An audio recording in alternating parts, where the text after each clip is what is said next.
is Group D. Let's see. Wigan. The next club is Wigan Athletic FC from England, the FA Cup winners in England. And we can allocate also for Wigan, the options are open, so they go into the next group, which is Group D. Maribor.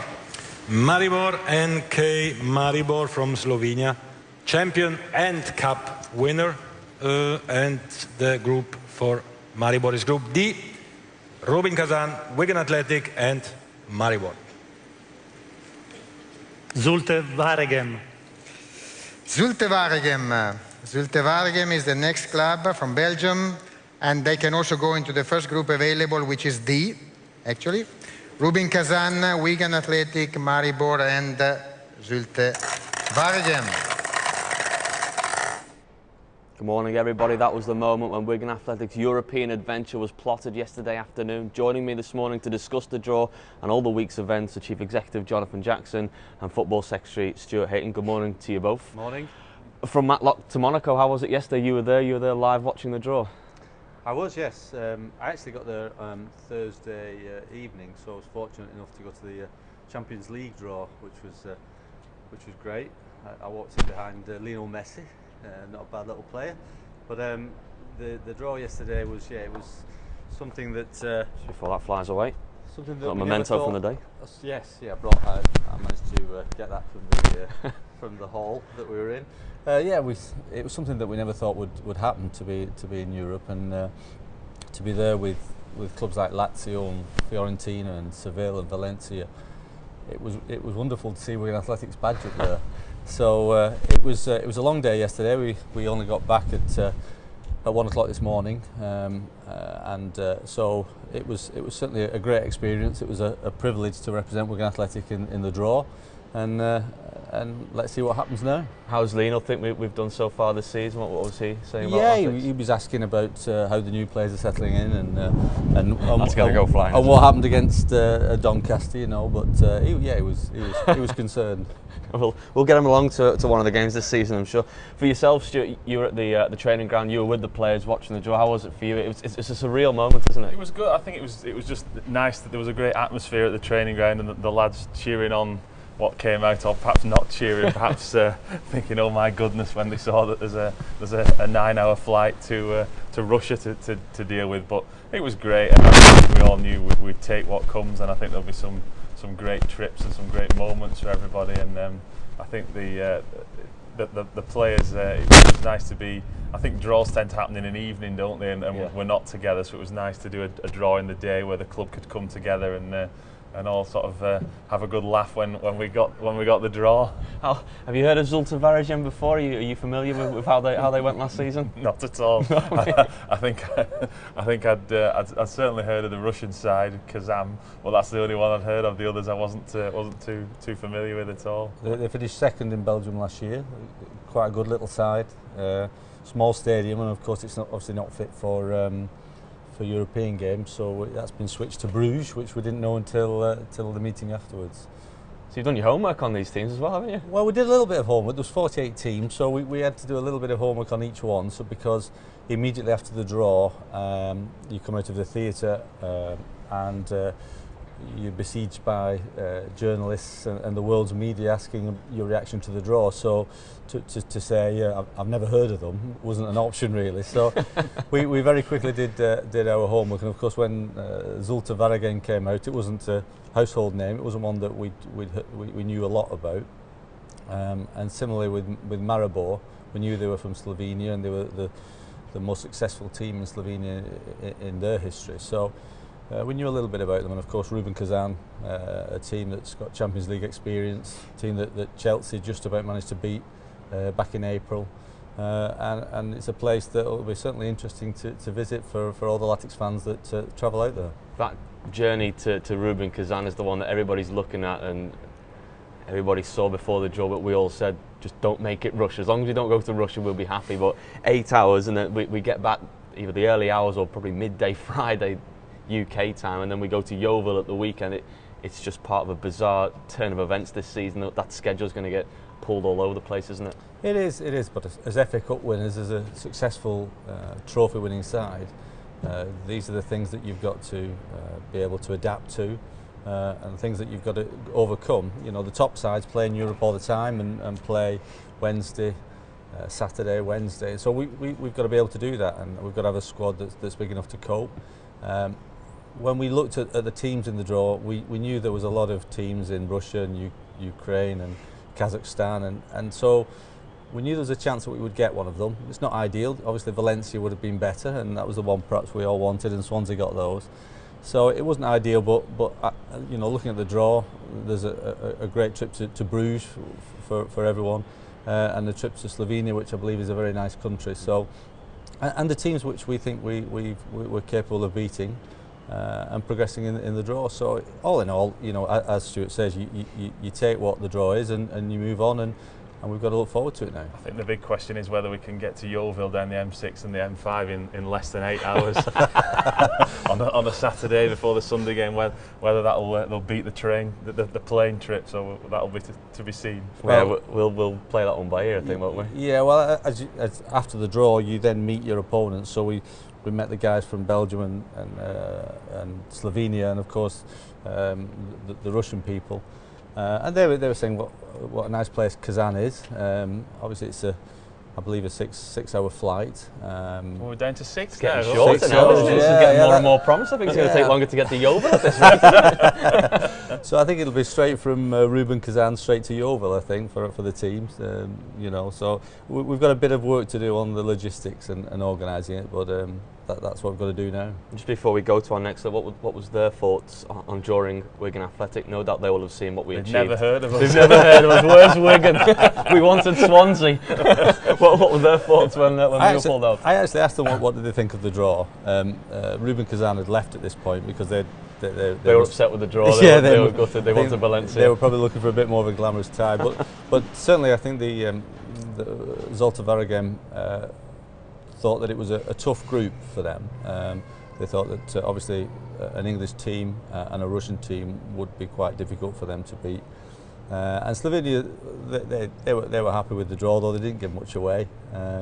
It was quite a cagey conversation with the Slovenians, but you know, I think it's a very open group, and it's one that anybody can win because they're all top teams in Europe. Well, we're just a couple of weeks, of course, away from that first European game away to Zolta Varagem, and of course the reason Wigan Athletic are in the Europa League was thanks to our FA Cup success last season. We caught up with Emerson Boyce earlier in the week at a fantastic book signing at the DW Stadium, and here's what he had to say on the book. Boyce, you bringing back a lot of happy memories today? Yeah, definitely. You know, it's a great book to have, especially if you're a Wigan supporter. It's one of those memories that are going to live with you forever, and to capture it all in a book is great. How many times have you watched it back, be honest? I've watched it. My kid watched it a lot more than me, but now it was a great memory. It was a great day. Yeah, something's going to live with you forever, and yeah, it's speechless. Get to play them in the Capital One Cup as well shortly. I know. I saw that draw. Hey, well, you know, they wanted a Premier League side, so no better than that. But no, it'll be a good test to see how far we come. You know, it's going to be a hard game, but no, we're looking forward to it. Another cup competition and another, hopefully, a successful season ahead. Just finally on this weekend's game, another big one at the DW, Nottingham Forest in form. Yeah, definitely. You know, it's a big game for both sides. You know, we haven't had the start that we wanted, but you know, hopefully, come this Saturday against Forest, it's going to be a tough team. I think they're top of the table at the moment, and they're going well.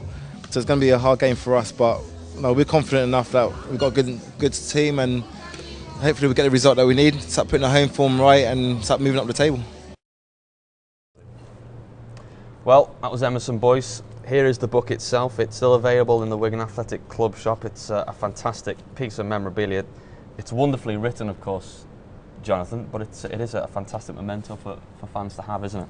It's great. I think the thing that I like about it is that the photographs in there are behind the scenes, in the changing rooms, in the hotel before the game, and there's some fabulous images in there that's been captured by our club photographer and things that you won't have seen before. So it's a great memento from winning the FA Cup, and I think I know as a fan, it's something that I was looking forward to, and I think it's great. You really don't tire of looking back, and it gives you goosebumps whenever you go. Immediately you flick to Ben Watson's goal and the images and the celebrations and post-match, but you never tire of looking back, do you, Stu? I think we like looking back now at stuff that was produced for the club in the 50s and 60s when they're going for election to the league and the brochures. So imagine 40, 50 years time when people are looking back at this, which will probably always live as the greatest achievement until we win the Europa Cup this year. But we'll this will will be the Champions League and so on. But people will look back on this and say, yeah, how fantastic it was, and it's a real, I guess I'd call it a coffee table book that you can just pick up in an evening and have a look through and remember all the good moments that we had at Wembley. Yeah, it is a fantastic piece of memorabilia. Now, obviously, the other reason we've asked yourself on today's show, Stuart, is because today is your last game as football secretary at Wigan Athletic, isn't it? It is, after a long time here. Started in 1990 working for the club, so I think, and since I started doing it as a full-time job in '96, I've missed just the one game here. So a quiz question, if anyone knew the game that I missed, we'll answers on a postcard if anyone knows which game I missed. But one Wigan Athletic game. But no, it's you know, in many ways it's a sad day because it'll be the last game I'm working here. But I know I should be back in a fan capacity in the near future and be able to sit back and have a pint before the game and watch and see the rest of the staff running around doing things, and I'll be relaxing. So no, it's a sad day in many ways, but I think the main thing today is we get the 3 points on the field and get a good win against Nottingham Forest, which I think the club needs. And we saw Emerson Boyce there, one of the many players who you've helped to facilitate the move of to Wigan Athletic. Does he stand as one of the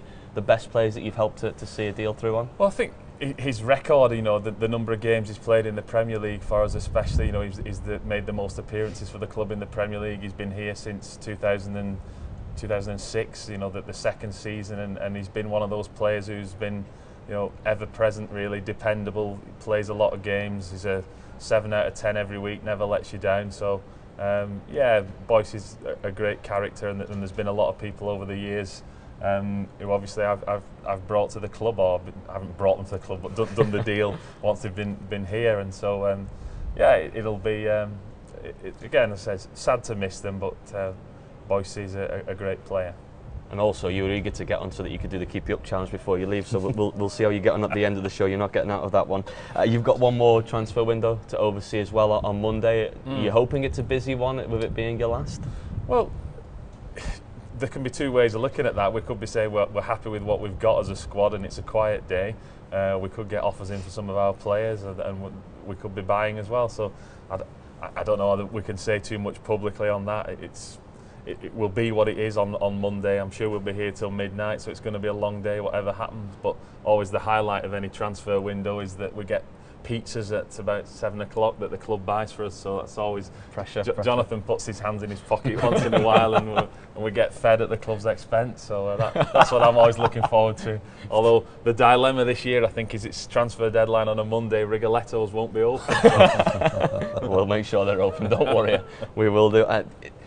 Without wanting to get too mushy and too sentimental, they are big shoes to fill for Stuart's replacement coming in, aren't they? Big shoes to fill, yeah, big feet. He's been here a long time. 20 years is fantastic, and the loyalty that he's shown Wigan Athletic, he's Wigan Athletic's biggest fan, and to work in the capacity that he has done. He's been a tremendous servant for Wigan Athletic, and when Stuart told me that he'd been offered the job at Liverpool as club secretary, I thought it was a fabulous reward for the kind of person he is, and obviously it's a great job to go to Liverpool, and I certainly couldn't blame him for leaving Wigan Athletic and pursuing his career in the Premier League at a top club. But at Wigan Athletic, we're very grateful for all the work that Stuart's done. It's been invaluable for me personally over the last 3 years. I certainly couldn't have done it without him, and yeah, he'll be a big miss. But we've worked quickly to replace him, as all the good managers say when they're selling somebody. And we brought in a assistant club secretary from Stoke City, a chap called Chris Laird, who was actually with me yesterday at the draw. So Stuart unfortunately missed out on that one after all these years, and Chris will be joining us on Tuesday immediately that Stuart leaves us for Liverpool. Are you calling on his services one more time on Monday as well? On Monday, yes, yeah, we wouldn't let Stuart go until the transfer window closed. We did a lot of our work early in this transfer window. July was a very busy month for us, and so we feel that we've done most of our business. You never know what happens over the next 2 days. I've been taking a lot of phone calls over the weekend, over Thursday and Friday, from agents and clubs, and it's at the moment it's a bit of a game of poker to see what happens. There's a number of moves that are about to happen, I think, in the Premier League, and we'll see whether that affects us or not. I don't know, but as it stands at the moment, we intend to keep all our players. We believe this squad is good enough to challenge in the Championship, and we don't want to lose any of our top players. So fingers crossed that we have a quiet transfer window, and maybe bring in 1 or 2. You never know. But certainly, as soon as the transfer window closes on Monday, then we've got a short break, and then the loan window opens. So we won't be too concerned if we don't bring anybody in over the next day or so. I think looking back, Jonathan, as well, to mention that July period, again, all the years that I've been at the club, I think that is the most transfers we've ever done in a short space of time, which I think was something like 7 people coming in within 7 or 8 days, and that was a testing time, and we did some particularly long hours over that period. But I think that's something that we've not done before. Perhaps with the club's relegation, it meant that there was a lot of changes in the squad, but that's something that I'm sure we'll not repeat. But as you say, business was done early, and hopefully that'll reap its rewards as the season goes on. One man who is expecting a busy Monday is Owen Coyle, the manager. We caught up with him earlier in the week, and here's what he had to say. I think it's always going to be busy. I mean, the one thing I've got to say, because I've told you, been very upfront and always answering questions. We have had a couple of inquiries regarding young James McCarthy, but that's all I've been at this point. Inquiries have been so much speculation, and I've always said, and called it as it is. At this point, there's been no bids, but there's certainly been a couple of inquiries in the last couple of days. Whether the offers then come to fruition, the next few days will tell. So that's something as a football club we obviously have to look at and give balance to it. And but we'll see. Nothing might actually end up coming of it, but if it does, we're prepared to react to it. I suppose on the players' side as well, they need a strong mentality to get through this when there is all the speculation around them. They need to focus on the game. Yeah, very much so, and I think that's been evident that obviously players can have their head turned and everything else. So it's one of those ones that you have got to make sure when you're at Wigan Athletic, you're giving everything you can, to do for your job for the football club, and that's the way they've got to be, both on and off the park. Really tuned into what's involved at Wigan Athletic, and if they do that, that'll see them being fine. How have James and the lads got through training this week? Yeah, they've trained very well. Obviously with the reserve game earlier in the week, when the ones on the periphery had played in the game and did very well. Thomas Ronja came through it, played a full 90 minutes, looked very strong to my mind. So certainly puts himself in contention with a view to Saturday. We'll see how the next couple of days training go. But yeah, they've trained very well, and they know. I mean, they're a coat of paint, as we have been from probably winning all 4 games, and the margins are so fine. What we have to do is cut out the individual error, and that's been it. There's been nothing. Nobody's cut us open or outplayed us at different times. It's just been individual error, so we cut that out, they'll be fine. A huge game to look forward to against Nottingham Forest, a side that carried all before them in the second half of last season. Very unfortunate just to miss out in the playoffs, and they've strengthened. They've spent some good money in the summer, brought good players in. Jamie Mackey, who's did obviously well up front, and Lee Hash has come in from Aston Villa, and they've strengthened different departments. Andy Reid's playing very well, and also they've got some very good players. Obviously Wilson from Celtic at £2.5-3 million, so they've bought some good players. But we know when we're at our best, and we've shown in spells, we've got to those heights, then we're confident we can go toe to toe with anybody. So we have to make sure we're ready. The atmosphere will be great. The fans have got to keep, as they have been doing, keep getting behind the lads. The lads will respond to that, and as I say, we're looking forward to the weekend. Owen Coyle there talking over today's game amid the transfer speculation. It's easy sometimes for the games to get lost with everything that goes on during August, but we've got to remember that the pitch looks fantastic behind us, and we've got a massive game to look forward to today. We have ex-European champions, just to go back to Europe. But of course, when you think about Nottingham Forest, I always think about those games in the late 70s with John Robertson going down the wing, and That's what I wanted to see Robertson do. Oh, Barry Davis commentary, don't forget that one. Kenny Burns and Larry Lloyd at the back, Peter Shilton on a pitch that didn't have a blade of grass, and beating teams, exotic teams like Grasshopper Zurich and Bayern Munich. It was, they were a top team in those days, and of course Brian Clough led them to 2 European Cups in 70, 79 and 80, and they were a great team, and clearly they're on the way back, the top of the league.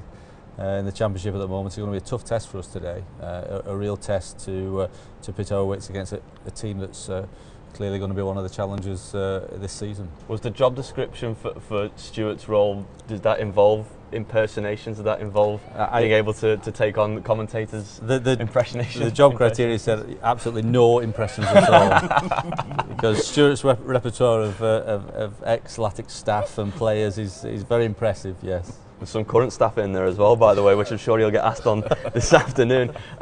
We've never beaten Nottingham Forest, of course, in league competition, but we've come close on more than one occasion. Oh, some great games. I mean, the one that always springs to mind is at Nottingham Forest when we were in the promotion season to the Premier League, where we battered them for the whole game, winning 1-0. I think Lee McCulloch scored, and then we just couldn't get a second goal. And about 3 minutes from time, they scored a goal, a bit like the goal we conceded at Chelsea a couple of years back, where it's a mile offside and everyone in the ground can see it's offside, and we're waiting for a flag and it's not given. And I remember Paul Jewell afterwards was just as Paul could get.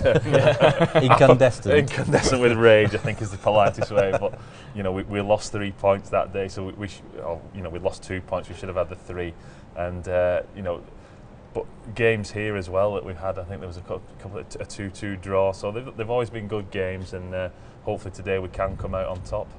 This is probably the toughest encounter we will have had with them in league competition as well. We were convincing at the City Ground last season in the Capital One Cup, but Billy Davis has really turned things around for them in the last 12 months, hasn't he? Yeah, I mean, Billy Davis has always been a good manager. I think he was manager of Preston again, going back to that season, the last season in the Championship, when we got the 1-1 draw at Preston, which meant we could come here and have to beat Reading on the final day. So I mean, I think his pedigree's there for what he's done at different clubs, and so I'm sure he'll get them going today. And you look at the names in the Forest lineup, and people, I'm just reading through the names, people who've come up against us in the past. Darius Henderson, I remember scoring for us at, I think, Gillingham and Watford, and he's always been a thorn in the side. So yeah, it'll be tough out there, but hopefully we'll get the result, and it won't be another 2-2 draw. Seeing as we keep getting those this season, let's hope we come out on top today. 4 of the last 5 league games, 2 all draw. It's finished here at the DW Stadium, so we've been doing a little bit of homework behind the scenes, looking at ourselves.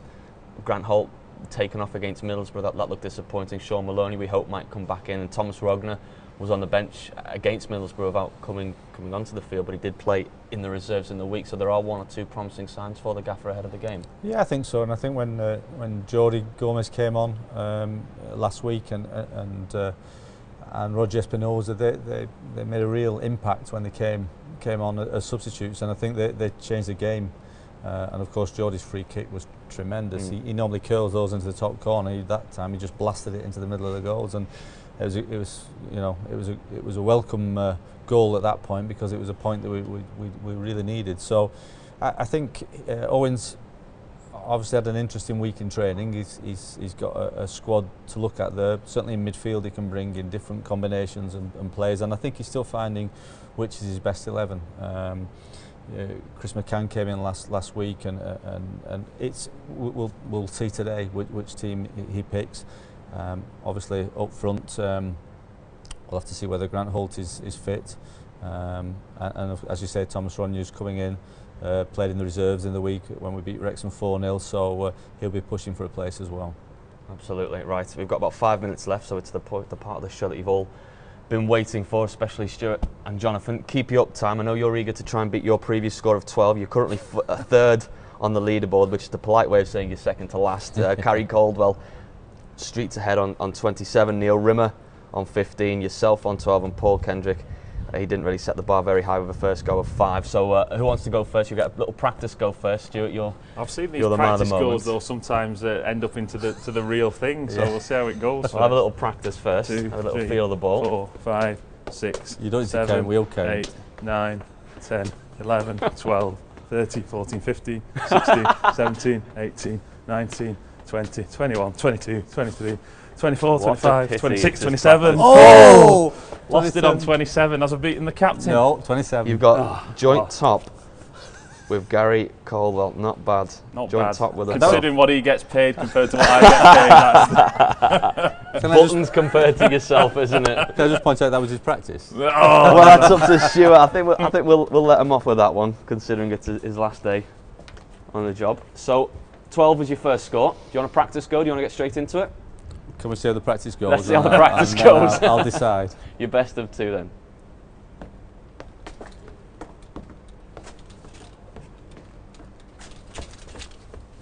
Oh, he's got 13. That's a that must have been his that was practice. the practice goal, was it? He's been looking at Messi and too many other players at the draw, hasn't he?